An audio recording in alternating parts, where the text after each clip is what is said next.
Years Maharajas college Ernakulam government autonomous ആണ്.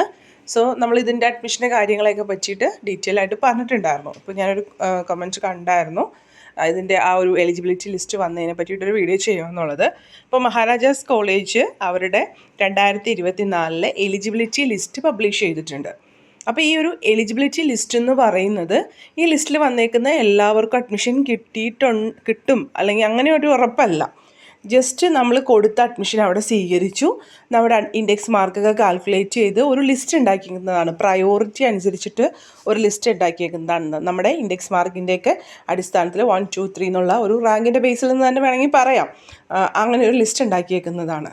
അപ്പോൾ നമ്മൾ അത് ചെക്ക് ചെയ്തിട്ട് നമ്മുടെ പേരുണ്ട്, നമ്മൾ കൊടുത്തേക്കുന്ന ഓപ്ഷൻസിലെല്ലാം തന്നെ നമ്മളിപ്പോൾ പല ഓപ്ഷൻസ് കൊടുത്തിട്ടുണ്ടാവും അല്ലേ, ആ ഓപ്ഷൻസിലെല്ലാം നമ്മുടെ പേരുണ്ട്, നമ്മുടെ ഇൻഡെക്സ് മാർക്ക് കറക്റ്റാണ്. ഇൻഡെക്സ് മാർക്ക് നോക്കുന്നത് എങ്ങനെയെന്നുള്ളത് നിങ്ങൾക്ക് അറിയായിരിക്കും.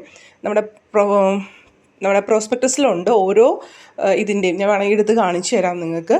അപ്പോൾ ആ രീതിയിൽ കാൽക്കുലേറ്റ് ചെയ്തിട്ട് നിങ്ങളുടെ ഇൻഡെക്സ് മാർക്ക് അവിടെ കറക്റ്റ് ആണോ എന്നുള്ളതൊന്ന് ചെക്ക് ചെയ്യുക. പിന്നെ ആ ഒരു എലിജിബിലിറ്റി ലിസ്റ്റിൽ ചിലപ്പോൾ റിമാർക്സിൻ്റെ അവിടെ വിത്ത് ഹെൽഡ് എന്നെങ്ങാനും കാണിച്ചിട്ടുണ്ടോ നിങ്ങളുടെ പേരിൻ്റെ അവിടെ എന്നുള്ളതൊന്ന് നോക്കുക. കാരണം എന്തെങ്കിലും കാരണവശാൽ നിങ്ങൾ കൊടുത്ത കാര്യങ്ങൾ കറക്റ്റ് അല്ലെങ്കിൽ അവിടെ വിത്ത് ഹെൽഡ് വെക്കും. അപ്പോൾ അങ്ങനെ എന്തെങ്കിലും കാര്യങ്ങളുണ്ടോ എന്നുള്ളതും നോക്കാം. അപ്പോൾ ഈ ഒരു എലിജിബിലിറ്റി ലിസ്റ്റ് കഴിഞ്ഞിട്ട് ഇതിൻ്റെ ഒരു ഷെഡ്യൂൾ നിങ്ങൾ കണ്ടിട്ടുണ്ടോ എന്നറിയില്ല. മഹാരാജാസിൻ്റെ വെബ്സൈറ്റിൽ ഒരു ഷെഡ്യൂളുണ്ട്, അത് നിങ്ങൾ കാണിച്ചു തരാം. അപ്പോൾ സാധാരണ എലിജിബിലിറ്റി ലിസ്റ്റ് പബ്ലിഷ് ചെയ്യുമ്പോൾ അവർ അതിൻ്റെ കൂടെ ഒരു നോട്ടിഫിക്കേഷനും കൂടി വിടാറുണ്ട്. ലൈക്ക് ഈ എലിജിബിലിറ്റി ലിസ്റ്റിൽ നിങ്ങൾക്ക് എന്തെങ്കിലും കംപ്ലയിൻ്റ് ഉണ്ടെങ്കിൽ മഹാരാജാസായിട്ട് കോൺടാക്റ്റ് ചെയ്യാമെന്ന് പറഞ്ഞ് കോൺടാക്റ്റ് നമ്പേഴ്സ് മെയിൽ ID ഒക്കെ കൊടുക്കാറുണ്ട്.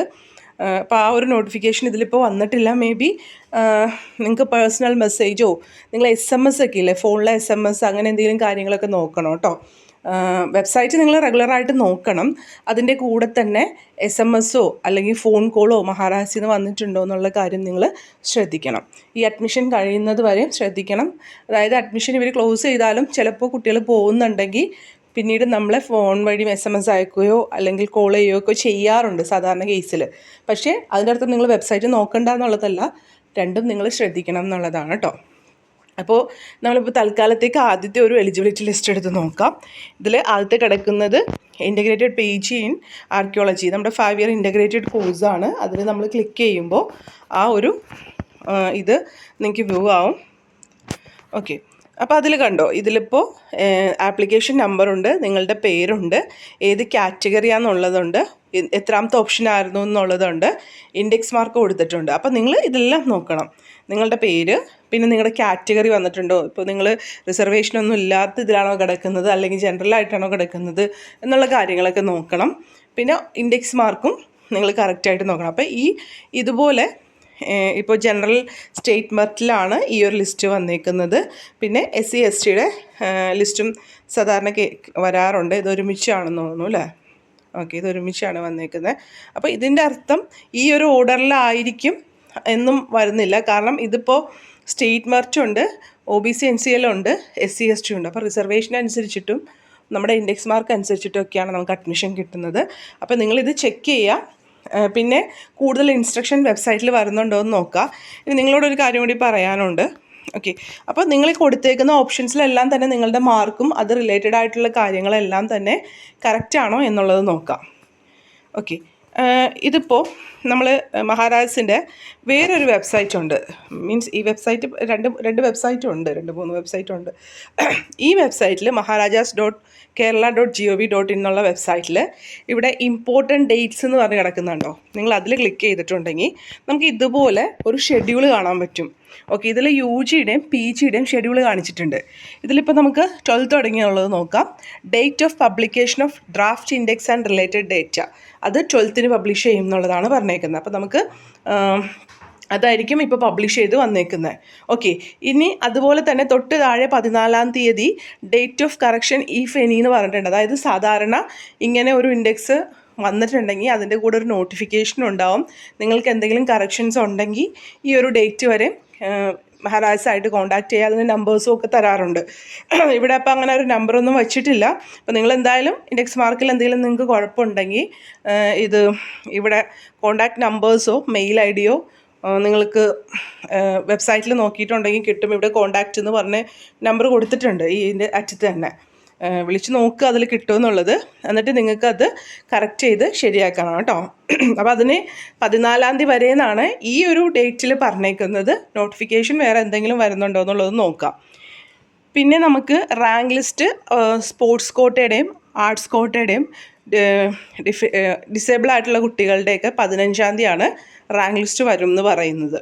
അപ്പം അങ്ങനെയുള്ള ആ ഒരു റാങ്ക് ലിസ്റ്റ് 15-ാം തീയതി വന്നു കഴിഞ്ഞാൽ അവർക്ക് അഡ്മിഷൻ എടുക്കാനായിട്ട് ചെല്ലാൻ പറഞ്ഞിരിക്കുന്ന ഡേറ്റ് 20-ാം തീയതിയാണ്. പക്ഷേ നിങ്ങൾ ഈ ഒരു സ്പോർട്സ് ആർട്സ് ലിസ്റ്റിൽ പേര് വന്നിട്ടുണ്ടെങ്കിൽ നിങ്ങളത് കോളേജായിട്ട് കോൺടാക്റ്റ് ചെയ്യണം. ചിലപ്പോൾ അല്ലെങ്കിൽ അതിനോടനുബന്ധിച്ചിട്ട് നോട്ടിഫിക്കേഷൻ ഉണ്ടാകുമെന്ന് നോക്കണം. ഞാൻ പറയുന്നത് എന്താണെന്ന് വെച്ചാൽ മിക്കപ്പോഴും ഈ ഡേറ്റുകൾ തന്നെ ആയിരിക്കില്ല. ചിലപ്പോൾ ഇവർ ഇതിന് മുമ്പുള്ള ഡേറ്റുകളൊക്കെ നോട്ടിഫിക്കേഷനിൽ പബ്ലിഷ് ചെയ്യും. അപ്പോൾ നിങ്ങൾ വെബ്സൈറ്റ് നോക്കിയിട്ട് അങ്ങനെയുള്ള നോട്ടിഫിക്കേഷൻസ് ഉണ്ടോ എന്ന് നോക്കുക. അതുപോലെ തന്നെ ഈ ഇങ്ങനെ ലിസ്റ്റിലൊക്കെ പേര് വന്നു കഴിഞ്ഞാൽ മിക്കവാറും അതിൻ്റെ കൂടെ ഒരു നമ്പറൊക്കെ ഉണ്ടാവാറുണ്ട് ഇതിൻ്റെ കൂടെ. അപ്പോൾ അങ്ങനെയുള്ളതിലൊക്കെ കോൺടാക്റ്റ് ചെയ്ത് അഡ്മിഷൻ എടുക്കാനായിട്ട്. പിന്നെ ഞാൻ പറഞ്ഞല്ലോ നിങ്ങൾക്ക് SMS അല്ലെങ്കിൽ കോളോ ഒക്കെ വരാം. അപ്പോൾ അതും ഒന്ന് ശ്രദ്ധിക്കുക കേട്ടോ. ഇനി നമ്മളിപ്പോൾ പറഞ്ഞത് സ്പോർട്സ് ആർട്സ് ഫിസിക്കലി ഡിസേബിൾ ആയിട്ടുള്ള കുട്ടികളുടെ റാങ്ക് ലിസ്റ്റും അവരുടെ അഡ്മിഷനുമാണ്. ഇനി അതല്ലാതെ ബാക്കി എല്ലാ കുട്ടികളുടെ അത് ഡിപ്പാർട്ട്മെൻറ്റ് ലെവലായിട്ടായിരിക്കും റാങ്ക് ലിസ്റ്റ് ഇടുന്നത്. അതായത് ഇപ്പോൾ സയൻസ്, കൊമേഴ്സ് അങ്ങനെ ഓരോ ഡിപ്പാർട്ട്മെൻ്റ് ഉണ്ടല്ലോ. അങ്ങനെ ഓരോന്നിൻ്റെയും ആ ഒരു റാങ്ക് ലിസ്റ്റ് പബ്ലിഷ് ചെയ്യുന്ന ഡേറ്റ് പറഞ്ഞേക്കുന്നത് 19-ാം തീയതിയാണ്. അതായത് ഈ പറയുന്ന സ്പോർട്സ് ആർട്സ് ഫിസിക്കലി ഡിസേബിൾ ആയിട്ടുള്ള കുട്ടികളല്ലാതെ ബാക്കി എല്ലാവരുടെയും റാങ്ക് ലിസ്റ്റ് വരുന്നത് 19-ാം തീയതി ആയിട്ടാണ് പറഞ്ഞേക്കുന്നത്.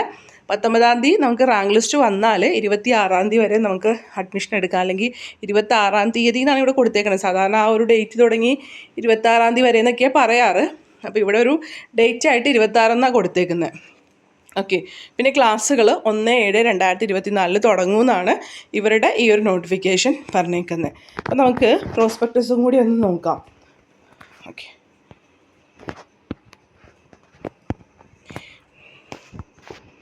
ഈ പ്രോസ്പെക്ടസിലും ഈ മെൻഷൻ ചെയ്തേക്കുന്ന കുറച്ച് കാര്യങ്ങളുണ്ട്. അതായത് ഞാൻ പറഞ്ഞല്ലോ നിങ്ങൾക്ക് ഇൻഡെക്സ് മാർക്ക് നിങ്ങളുടെ കറക്റ്റ് ആണോ എന്നുള്ളത് നോക്കണം എന്നുള്ളത്. അപ്പോൾ നമുക്ക് ഒരു I think 16-ാമത്തെ പേജിലാണെന്ന് തോന്നുന്നു.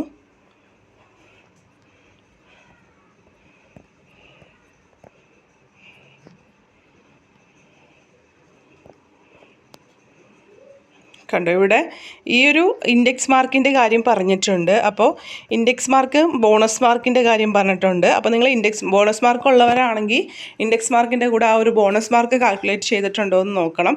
ഇതിൽ ഓരോന്നിൻ്റെയും ആ 30-ാമത്തെ ഇത് മുതൽ ഇൻഡെക്സ് കാൽക്കുലേഷൻ ഓരോ കോഴ്സിൻ്റെയും പ്രത്യേകം എടുത്ത് പറയുന്നുണ്ട്. ഇപ്പോൾ ഇൻഡെക്സ് മാർക്ക് എന്ന് പറയുന്നത് total mark in qualifying examination ഇവിടെ +2 ആണല്ലോ. അപ്പോൾ +2ൻ്റെ ആ ഒരു ടോട്ടൽ മാർക്ക് അതിൻ്റെ plus twice in the mark in അറബി ആണല്ലോ നമ്മൾ എടുക്കുന്നത്. അറബി part 2 second language in the qualifying examination. പിന്നെ വെയിറ്റേജ് ഓഫ് 50 മാർക്ക് ഇഫ് അറബി is one of the option subject plus bonus mark എന്തെങ്കിലും ഉണ്ടെങ്കിൽ. പിന്നെ നെഗറ്റീവ് മാർക്കിൻ്റെ കാര്യം മെൻഷൻ ചെയ്തിട്ടുണ്ട്. അപ്പോൾ അങ്ങനെയുള്ള മാർക്കൊക്കെ നോക്കിയിട്ടാണ് അവർ ഇൻഡെക്സ് മാർക്ക് കാൽക്കുലേറ്റ് ചെയ്യുന്നത്. അപ്പോൾ ഓരോന്നിൻ്റെയും നിങ്ങളങ്ങനെ നോക്കുക, നിങ്ങളുടെ ഇൻഡെക്സ് മാർക്ക് കറക്റ്റ് ആണോ അവിടെ വന്നേക്കുന്നതെന്നുള്ളത് നിങ്ങൾ നോക്കുക. നിങ്ങൾക്ക് സാധാരണ അങ്ങനെ മിസ്റ്റേക്ക് വരാറില്ല. ഈ ബോണസ് മാർക്ക് ആഡ് ചെയ്തിട്ടുണ്ടോ എന്നുള്ളത് നോക്കുക കേട്ടോ. മിസ്റ്റേക്കുകളൊന്നും അങ്ങനെ വരാറില്ല. നിങ്ങൾക്ക് ചെക്ക് ചെയ്യാൻ വേണ്ടി അവരൊരു ടൈം തന്നിരിക്കുന്നതാണ്. അപ്പോൾ ആ ഒരു അങ്ങനെ എന്തെങ്കിലും ഉണ്ടെങ്കിൽ നിങ്ങൾക്ക് മഹാരാജാസായിട്ട് കോൺടാക്റ്റ് ചെയ്യാവുന്നതാണ്. അപ്പോൾ അതിനുശേഷം ഇവർ കണ്ടോ ഇവരുടെ അലോട്ട്മെൻറ്റ് പ്രോസസ്സ് ഇട്ടിട്ടുണ്ട്. അതിനുശേഷം വരുന്നത് ഡ്രാഫ്റ്റിംഗ് എലിജിബിലിറ്റി ലിസ്റ്റാണ്. At the close of application, the draft eligibility list for all program will be published in the website on basis of index mark for verification by applicants. അപ്പോൾ ഇപ്പോൾ ഈ ഒരു index ഇട്ടേക്കുന്നത് eligibility list ഇട്ടേക്കുന്നത് index മാർക്കിൻ്റെ ബേസിലാണ്. അപ്പോൾ നിങ്ങൾക്ക് വെരിഫൈ ചെയ്യാൻ വേണ്ടിയാണ്, അല്ലാതെ നമ്മളിപ്പോൾ അഡ്മിഷൻ എടുക്കാനല്ല. പക്ഷേ നിങ്ങൾ അതിനോടനുബന്ധിച്ചിട്ടുള്ള നോട്ടിഫിക്കേഷൻ എന്തെങ്കിലും ഉണ്ടെങ്കിൽ അതനുസരിച്ചിട്ട് കാര്യങ്ങൾ ചെയ്യുക. ഇവർ വെബ്സൈറ്റിൽ ഇങ്ങനെയാണ് പറഞ്ഞത്. കഴിഞ്ഞ വർഷം ഇങ്ങനെ തന്നെയായിരുന്നു. ഇതിപ്പോൾ നോട്ടിഫിക്കേഷൻ ഒന്നും അതിൻ്റെ കൂടെ വരാത്തത് കൊണ്ടുള്ളൊരു കൺഫ്യൂഷനാണ് നമുക്കുള്ളത് കേട്ടോ.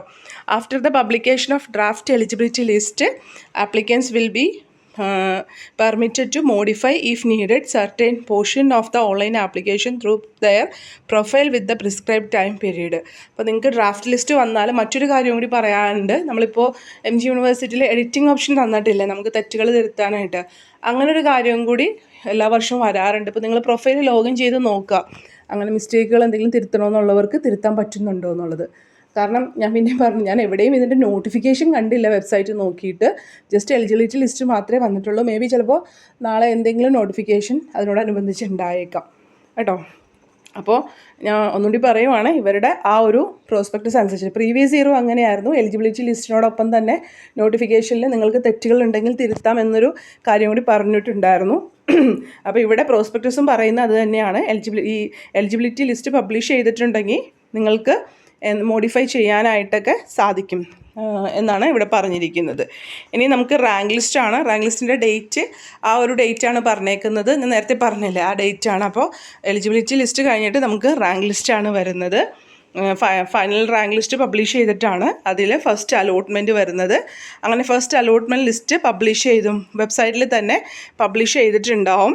അപ്പോൾ ആ ഒരു അതിനോടനുബന്ധിച്ചിട്ട് തന്നെ നോട്ടിഫിക്കേഷനും എന്താണ് നിങ്ങൾ ചെയ്യേണ്ട കാര്യങ്ങളൊന്നൊക്കെ അതിൽ മെൻഷൻ ചെയ്തിട്ടുണ്ടാവും. അപ്പോൾ നമ്മൾ അഡ്മിഷൻ്റെ ടൈമിൽ ചെല്ലുമ്പോൾ നമ്മുടെ സർട്ടിഫിക്കറ്റുകളും അതുപോലെ തന്നെ ഫീസും ഒക്കെ ആയിട്ട് നമ്മൾ ആ ഒരു ഓരോ ഡേറ്റ് പറയും ഓരോ കോഴ്സിനും ചെല്ലാനൊക്കെ ആയിട്ട്. അപ്പോൾ അത് അനുസരിച്ചിട്ട് ചെല്ലുകയാണ് ചെയ്യേണ്ടത് കേട്ടോ. പിന്നെ ഇവിടെ applicants included in the allotment list will be given 2 options, either accept or decline എന്നുള്ള ഓപ്ഷൻ ഉണ്ടാവും. അപ്പോൾ ആ ഒരു ഇതനുസരിച്ചിട്ട് നിങ്ങൾ കാര്യങ്ങൾ ചെയ്തു കൊടുക്കുക കേട്ടോ. ഇനി ഓക്കെ, ആക്സെപ്റ്റ് ചെയ്യണവർക്കാണ് അലോട്ട്മെൻറ്റ് മെമ്മോ ഡൗൺലോഡ് ചെയ്യാൻ പറ്റുക പ്രൊഫൈൽ എന്നുള്ളത്.